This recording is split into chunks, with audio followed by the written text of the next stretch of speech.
For today's video guys, so karon manawag tag pasayro kay maulagi dispatcher ta sa Davao Metro Shuttle. Una atong gitawag humot, bugnaw, sinaw, kusog mudagan, dugay moabot. So kay maulagi naka-speed limit ta. So magsunod gyud ta kanunay sa mga palisiya sa traffic rules. So ana guys, nata diha karon nagtawag og pasayro aron mapuno pud taon ang ato ang bus ug unya ang akong amigo baligya na. So kana guys, moatras na si Jack Kapitan ug napuno gyud si Jack Kapitan. Nagsiting gyud na siya ug nakapasayro og 50 ka buok gikan sa Digos. Kay kana nga bus mao na ato ang Digos line. So karon mularga na siya kay mao lagi napuno na. So diri sa Pikas nagturno pod ang atong paramalita. So hapit na mularga. Ato nang palargahon para moatras na. So ang nagdrive ani si Jack Kapitan so versus Peralta. So kanunay atong mga pahinumdum sa atong mga driver, pag amping mo kanunay aron safety ang atong biyahe.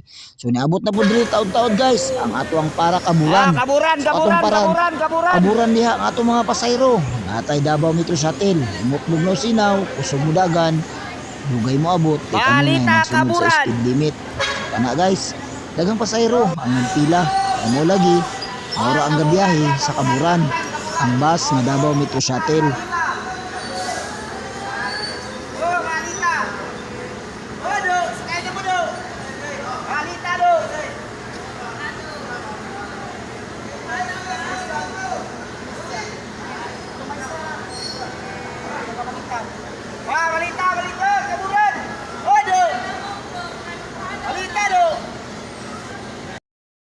So karon moatrasay na.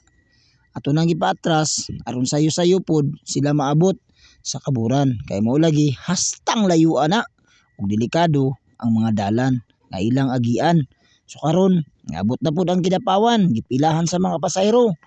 Ang driver si Jack Lakno versus Jack Piolo. Ug naabot tay bus para Arakan, niatras na. Una guys, kamo taga Arakan, amping kanunay sa iyong biyahe ug salamat sa iyong pagtan-aw.